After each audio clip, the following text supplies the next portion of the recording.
Welcome dear rockers, कैसे हैं आप सभी एंड के ड्रामा सीरीज फैन। हमें खेद है कि आज हमें गुड जॉब सीरीज का लास्ट पार्ट यानी कि पार्ट 10 लाना ही पड़ा और इस पार्ट के साथ ये सीरीज खत्म हो जाएगी। हमें उम्मीद है कि इस सीरीज को आपके लिए एक्सप्लेन करने में हमें जितना मजा आया उससे कई ज्यादा मजा इसको देखते हुए आपको आया होगा। वो कहते हैं ना, all good things come to an end, उसी तरह गुड जॉब का भी एंड तो आना ही था। मालूम है मुझे आप यही कह रहे हो कि ड्रामा मत कर और एक्सप्लेन कर, चलो कर लेता हूँ। तो आइए देखते हैं गुड जॉब सीरीज का फाइनल पार्ट। अगर किसी ने सीरीज के पिछले पार्ट्स चैनल पर नहीं देखे तो प्लीज उनको देखकर फिर इस वीडियो को देखिए, पूरा एंजॉय मिलेगा आपको। लिंक्स वही नीचे डिस्क्रिप्शन में हैं। वेल, पार्ट 9 के एंड में हमने देखा कि निक ने डॉन को ये बताया था कि रिचर्ड ने डॉन की मां को धक्का दिया जिसकी वजह से उन्हें बहुत चोट आई और वो स्पॉट पर ही मर गई। ये जानकर डॉन रिचर्ड को जान से मारने के इरादे से उसके घर गया था, लेकिन वहां उसने देखा कि रिचर्ड ने ढेर सारी नींद की गोलियां खा ली थी और मरने की वो हालत में पड़ा हुआ था। तब डॉन ने ठान लिया था कि वो रिचर्ड को इतनी आसानी से मरने नहीं देगा, बल्कि उसकी जान बचाएगा और फिर अपने तरीके से, घिनौने तरीके से उसे घिनौनी मौत देगा। इसीलिए वो रिचर्ड को हॉस्पिटल लेकर गया था। तो पार्ट 10 की शुरुआत में दिखाते हैं कि हॉस्पिटल के काबिल डॉक्टर्स ने रिचर्ड की जान बचा ली थी। इसी बीच डॉन को एक और बात का शक होता है, क्योंकि जब वो रिचर्ड के घर गया था तो टेबल पर नींद की गोलियों के साथ कुछ और हेल्थ टैबलेट्स भी पड़े हुए थे। डॉन को शक होता है कि अगर रिचर्ड अपने किए के लिए पछता रहा था और नींद की गोलियां खाकर खुदकुशी करना चाहता था तो उसने हेल्थ टैबलेट्स क्यों बाहर निकाल के रखे हुए थे। कहीं किसी ने रिचर्ड को खुदकुशी करने पे मजबूर तो नहीं किया। और फिर यही शक दूर करने के लिए वो इंस्पेक्टर से मिलता है, उसे सारी बातें बताता है। वो उसे टैबलेट्स भी पकड़ाता है और कहता है कि मुझे लगता है कि मेरी माँ का कत्ल रिचर्ड ने नहीं किया बल्कि किसी और ने किया था, और रिचर्ड पर इल्जाम लगाने के लिए उसने ऐसी सेटिंग की जैसे कि पछतावे के मारे रिचर्ड ने खुदकुशी की हो। देखो, सिर्फ तुम मेरी मदद कर सकते हो, अब कुछ भी करके मेरी माँ की मौत का वो केस खुलवाओ। हालांकि दोस्तों वो 20 साल पुराना केस है, तो इस पर इंस्पेक्टर उसकी मदद करने के लिए मान जाता है। पर डॉन अपनी तरफ से भी इन्वेस्टिगेशन शुरू कर देता है। उसका शक अब निक पर पड़ता है, क्योंकि दोस्तों उसी ने डॉन को रिचर्ड के खिलाफ भड़काया था और ये भी कहा था कि रिचर्ड ने ही तुम्हारी माँ का कत्ल किया है। अब डॉन को लगता है कि शायद निक भी रिचर्ड का ही बेटा है, और क्योंकि रिचर्ड उससे वैसा बर्ताव नहीं कर रहा था जैसा वो केनेथ के साथ करता था, इसीलिए निक ने मुझे रिचर्ड के खिलाफ भड़का दिया, यही लग रहा है मुझे। फिर अपना शक दूर करने के लिए वो अपने सेक्रेटरी को कोई काम देता है और कहता है कि कुछ ऐसा करो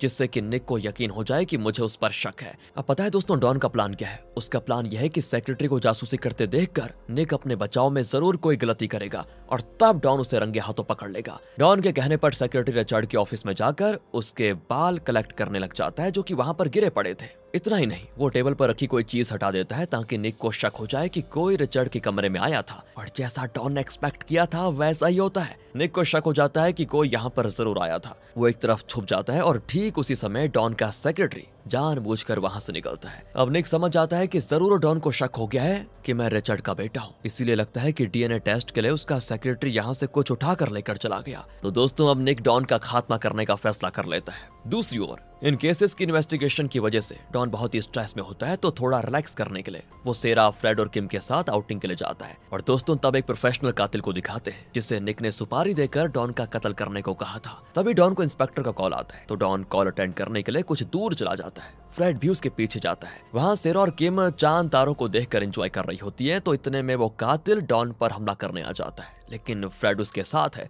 तो दोनों मिलकर उसका मुकाबला करते हैं। लेकिन ये कातिल भी दोस्तों अपनी तरफ से पूरी कोशिश करता है कि डॉन का कत्ल कर दे, और इस बात से बेखबर यहाँ पर सेरा बातों में मस्त होती है। लेकिन अचानक वो डॉन की दिशा में मुड़ती है तो उसे लगता है कोई उस पर हमला कर रहा है। वो फिर अपनी सुपर पावर यूज करती है और जूम करके देख लेती है कि कोई डॉन और फ्रेड के साथ लड़ रहा है। सेरा डॉन की मदद करने के लिए जाने वाली होती है कि वो वहाँ एक और आदमी को देखते हैं आते हुए, और दोस्तों वो कोई और नहीं निक होता है। निक बाइनोकुलर से देख रहा होता है कि वो कातिल डॉन को किस तरह मार रहा है। अब सेरा निक की आंखों को जूम करके देखती है तो उसकी एक आंख ब्लू कलर की होती है। यहीं पर दोस्तों सेरा रियलाइज करती है कि उसके सपनों में उसे जो ब्लू कलर की आंखें वाला लड़का डराता था वो चैंग था, और चैंग ही निक है, और निक की आंखें भी उसी तरह की हैं, तो जरूर निक ही चाहेंगे, ये कंफर्म हो गया है। अब सेरा अपने उस सपने का मतलब समझने लगती है, क्योंकि असल में डॉन की माँ का कत्ल रिचर्ड ने नहीं किया था बल्कि चैंग ने किया था, यानी निक ने किया था। पर असलियत क्या है दोस्तों ये आगे पता चलेगा। सच जानकर सेरा शॉक में बेहोश हो जाती है, और यहाँ पर वो कातिल डॉन और फ्रेड दोनों को जान से मारने वाला होता है, लेकिन तभी पुलिस कार की आवाज आती है और वो भाग जाता है। फिर सेरा को होश आता है तो वो डॉन को सब बता देती है कि असल में तुम्हारी माँ का कत्ल निक ने किया है। ये जानकर भी मैं उन्हें बचा नहीं पाई, और यहाँ पर पता चलता है कि सेरा ने निक को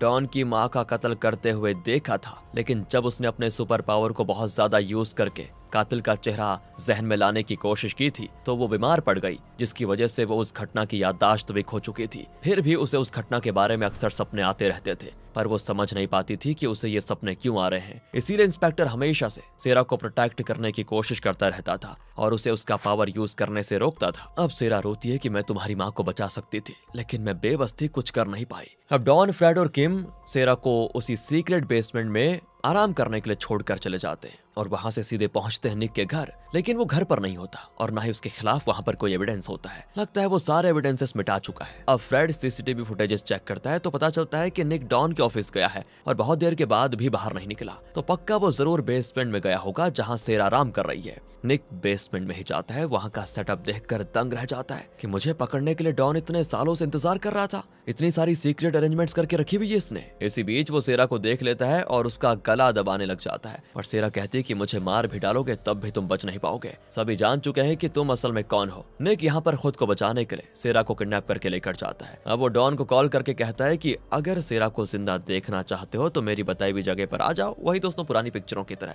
वो भी अकेले। असल में वो डॉन को अकेले में बुलाकर उसका कत्ल करना चाहता है ताकि उसके खिलाफ कोई सबूत ही ना बचे और वो आराम से फौरन जाकर बस जाए। डॉन भी गुस्से में उसकी बताई हुई जगह के लिए निकल जाता है। वो कैसे भी करके सेरा को बचाना चाहता है। अब वहां पहुंचने पे पता चलता है कि सेरा को निक ने एक कमरे में बांध कर रखा हुआ है और उसके गले में बॉम्ब भी फिक्स किया हुआ है। निक को देखते डॉन उसको लगातार पीटने लग जाता है, लेकिन तब वो एक रिमोट दिखाता है और अपने मोबाइल पर एक लाइव वीडियो दिखाता है जिससे ये पता चलता है कि सेरा के गले में बॉम्ब है। वो डॉन से कहता है कि देखो, अगर एक और बार मुझे मार पड़ी तो रिमोट ऐसे दबाऊंगा ना और वहां सेरा के चिथड़े उठ जाएंगे। इस पर डॉन उसे मारना बंद कर देता है। लेकिन दोस्तों अब निक की बारी, वो डॉन को पीटने लगता है। फिर वो डॉन को बताता है कि उसने डॉन की माँ का कत्ल क्यों किया। असल में रिचर्ड, जो डॉन के पिता की कंपनी में बहुत से घोटाले कर चुका था, उसके बारे में डॉन की माँ को पता चल गया था। वो डॉन के पापा को इस बारे में बताने जा रही थी, लेकिन तब रिचर्ड ने उनको रोका। इसी वजह से वो नीचे गिरी और सर पे चोट लगने की वजह से बहुत खून बह गया। तब वहां पर निक आया और रिचर्ड ने उससे कहा कि अगर तुम चाहते हो मैं तुम्हें अपना बेटा मानूं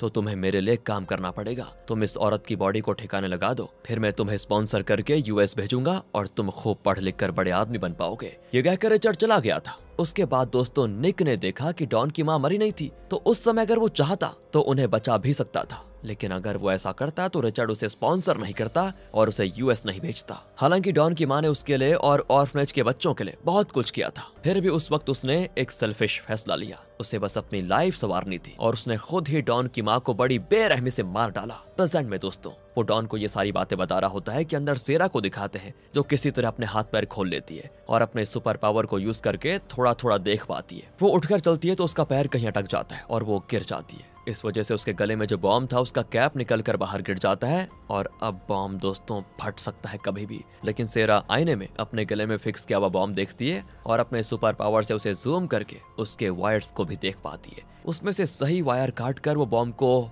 फाइनली डिफ्यूज कर देती है। यहाँ डॉन ने निक के मुंह से सारा सच सुन लिया था और गुस्से में वो निक को मारने जाता है, लेकिन वो रिमोट दिखाकर उसे धमकाता है कि देख लो सेरा को उड़ा दूंगा अभी कभी। अब दोस्तों निक डॉन की जान लेने वाला होता है कि पीछे से सेरा उसके सर पे दे मारती है। फिर क्या था, पुलिस आ जाती है, लेकिन इनके पास इस बात का कोई सबूत नहीं है कि निक ने डॉन की माँ का कत्ल किया था। और तब सेरा बताती है कि सबूत है। असल में बेसमेंट में जब सेरा ने निक को देखा था तो उसने चुपके से एक सीक्रेट माइक ऑन कर दिया था। जब निक सेरा का गला दबा रहा था तो उसने अपनी पूरी हिस्ट्री बता दी थी कि हाँ मैंने ही डॉन की माँ को मार डाला, अब तुम्हें भी मारने जा रहा हूँ और इन दोनों कत्लों का किसी के पास कोई सबूत होगा ही नहीं। पर दोस्तों सेरा की बदौलत वो सबूत भी तैयार है, तो पुलिस निक को अरेस्ट करके लेके जाती है। लगता है दोस्तों 20 साल पुराना ये केस अब सॉल्व हो चुका है। डॉन और सेरा एक दूसरे को आई लव यू कहते हैं और सीन यहाँ पर कट होता है। अगले दिन हर न्यूज चैनल पर 20 साल पुराने इस केस के बारे में होता है ब्रेकिंग न्यूज। डॉन खुद केनेथ को बेल दिलवा देता है क्योंकि रिचर्ड और निक के जुर्मों के मुकाबले में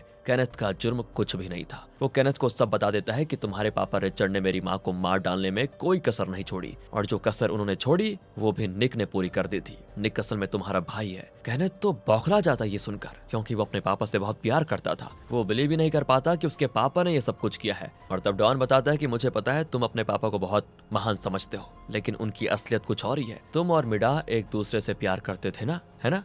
और फिर तुम्हारा ब्रेकअप हुआ। उसके बाद मिडा को पता चला कि वो प्रेग्नेंट है और बच्चे के बाप तुम हो। जब तुम्हारे पापा रिचर्ड को ये बात पता चली तो उन्होंने मिडा का अबॉर्शन करवाना चाहा। और पता है, जो नर्स मिडा का चेकअप करती थी उसे रिचर्ड ने पैसे दिए थे कि तुम मिडा का अबॉर्शन करवा दो, लेकिन नर्स का दिल नहीं माना। वो ऐसा घिनौना काम नहीं करना चाहती थी। इसीलिए जब मिडा का बच्चा पैदा हुआ तो नर्स ने किसी और के मरे हुए बच्चे को उसके पास रख दिया और उसके बच्चे को, यानी तुम्हारे बच्चे को, ऑर्फनेज में छोड़ दिया था। लेकिन फिलहाल मिडा ने अपने बच्चे को ढूंढ लिया है और दोनों सेफ है। वो तुम्हारा बच्चा है केनेथ। पर केनेथ को यहाँ अभी भी डॉन की किसी भी बात पे यकीन नहीं होता। तब डॉन उसे उसके बेटे की फोटो दिखाता है, जिसको देखकर केनेथ की आंखें भर आती है। वो पूछता है, क्या मेरे पापा इतने गिर चुके हैं कि उन्होंने मेरे ही बेटे का कत्ल करने की कोशिश की? डॉन कहता है कि अरे अपने पापा की छोड़ो, क्या तुम अपने बेटे से मिलना नहीं चाहते? अगले सीन में दिखाते हैं कि केनेथ अपने पापा को देखने हॉस्पिटल जाता है। रिचर्ड जिंदा तो है लेकिन वो बात नहीं कर सकता। केनेथ अब रिचर्ड का हाथ पकड़कर कहता है कि मैं आपको अपना सब कुछ मान बैठा था पापा, आप मेरे रोल मॉडल थे और मैं हमेशा आपकी तरह बनने की कोशिश करता था, लेकिन आज पता चला कि मुझे आपकी तरह बनना ही नहीं है। मेरे लिए मेरा बेटा सबसे इम्पोर्टेंट है, मैं उसे ढूंढने जा रहा हूँ, मुझे माफ कर दीजिए पापा। ये कहकर वो चला जाता है। ये सारी बातें सुनकर रिचर्ड रोने लगता है। असल में केनेथ दिल का बुरा नहीं है, लेकिन अपने पापा की संगत में आकर वो न जाने क्या क्या करने लगा था। पर अब उसे अपनी और अपने पापा की असलियत पता चल चुकी है, इसीलिए वो मिडा और अपने बेटे के पास जाने वाला है। यहाँ निक को दिखाते हैं तो वो लॉकअप में होता है, लेकिन उसका रौब कम नहीं हुआ दोस्तों। वो कहता है कि कोई मेरा कुछ बिगाड़ नहीं सकता, मेरे खिलाफ कोई सबूत है ही नहीं किसी के पास। लेकिन जब सेरा उसका वॉइस रिकॉर्डिंग को पुलिस के हवाले करती है तो वो समझ जाता है कि अब उसे कोई नहीं बचा सकता। फ्रेड को दिखाते हैं, जिसके पास अब बहुत बड़े बड़े केसेस आने लग जाते हैं, क्योंकि डॉन की मदद से उसने 20 साल पुराने केस को सॉल्व कर दिया है। बताओ, यहाँ डॉन की समझ में नहीं आता कि वो सेरा को शादी के लिए कैसे प्रपोज करे। मोहब्बत का इजहार तो कर चुका है अपना हीरो, पर अब शादी के लिए कैसे प्रपोज करना है ये नहीं समझ आ रहा उसे। सेक्रेटरी कहता है कि सर आपके पास एक खास चीज है, उसे सेरा को दीजिए और प्रपोज कर दीजिए। डॉन कहता है कि अरे वाह, ये तो बढ़िया आइडिया है, शुक्रिया। ये कहकर वो भी प्रपोज करने निकल जाता है। तभी सेक्रेटरी भी बड़बड़ाता है कि अरे मेरे पास तो इससे भी बढ़िया बढ़िया आइडियाज हैं, पर मेरी सुनता कौन है? वैसे इन लोगों ने क्या मुझे बेवकूफ समझ के रखा हुआ है? वेल दोस्तों, अगले सीन में डॉन सेरा को एक रेस्टोरेंट में लेकर जाता है और उसका फेवरेट स्ट्रीट फूड ऑर्डर करता है। और पता है, उससे अपनी माँ का एक चेन पहनाकर कहता है, मैं तुमसे शादी करना चाहता हूँ, करोगी क्या मुझसे शादी? सेरा स्माइल करके उसको गले लगा लेती है। अगले ही दिन वो सेरा को अपनी माँ की कब्र पर लेकर जाता है। दोनों बहुत इमोशनल होते हैं। सेरा कहती है कि माँ, आप मुझे बहुत ही अच्छी लगती थी, आप मेरी एंजल लेडी थी। मैंने सपने में भी नहीं सोचा था कि किसी दिन मैं आपके बेटे से शादी करूंगी। अगर आप हमारे साथ होती ना तो कितना अच्छा होता। माँ के कब्र पर फूल रखकर दोनों वापस आ रहे होते हैं। दूसरी ओर दोस्तों, फ्रेड ने किम को किसी लंबे ट्रिप पर ले जाने का वादा किया था और उसके लिए एक अच्छी सी गाड़ी भी ली थी। लेकिन वो गाड़ी गायब हो जाती है। अब वो चिल्लाता है कि कौन है वो माइका लाल जिसने मेरी गाड़ी चुराने की जरूरत की। तब उसको एक लेटर मिलता है जिसमें लिखा होता है कि देख, ज्यादा डायलॉग मत झाड़ यार, तेरी गाड़ी मैं लेकर जा रहा हूँ, मैं और सेरा लंबी ड्राइव पर जा रहे हैं, जल्दी लौट आऊंगा। फ्रेड कहता है कि डॉन, तू बड़ा सेल्फिश निकला, तुझे मेरी फिक्र नहीं है यार। अपने में बोलता है दोस्तों, मतलब बताओ यार, मेरी गाड़ी लेकर चला गया। लेकिन दोस्तों, लेटर में ये भी लिखा होता है कि इससे पहले कि तू मुझे शाप दे, मैंने तेरे लिए प्लान बी रेडी करके रखा हुआ है। मैंने तुम्हारे और किम के लिए पेरिस की टिकट्स बुक किए हुए हैं और वहां रहने का इंतजाम भी किया है। जाओ लव बर्ड्स, खूब एंजॉय करो। उसने दोस्तों इनको टिकट्स भी भेजे होते हैं और ये देखकर वो खुशी से नाचने लग जाता है। डॉन और सेरा एक जगह पर कैंपिंग कर रहे होते हैं। सेरा कहती है मुझे बहुत ठंड लग रही है, तो डॉन उसको एक कंबल में लपेट कर उठा लेता है और कहता है अब तुम्हें ठंड नहीं लगेगी मेरी जान। और इसी के साथ गुड जॉब सीरीज यहाँ पर होता है खत्म। वेल दोस्तों, अब आप ही बताइए ना, थी ना एकदम परफेक्ट एंडिंग? इस सीरीज के बारे में आपके जो भी ख्याल है उन्हें कमेंट्स में शेयर करना बिल्कुल ना भूलिएगा और ये भी बताइएगा आप में से कौन कौन इस सीरीज को मिस करने वाले हैं। शायद इस बार ज्यादा कमेंट्स ना आए, लेकिन कई तो होंगे जो इससे इंप्रेस हुए हों। वेल, अगर आपको वीडियो अच्छी लगी हो, स्टोरी अच्छी लगी हो, एक्सप्लेनेशन अच्छा लगा हो तो लाइक कीजिएगा, चैनल को सब्सक्राइब। मिलते हैं आपसे अगली वीडियो में, ध्यान रखिएगा अपना and finally thanks for watching.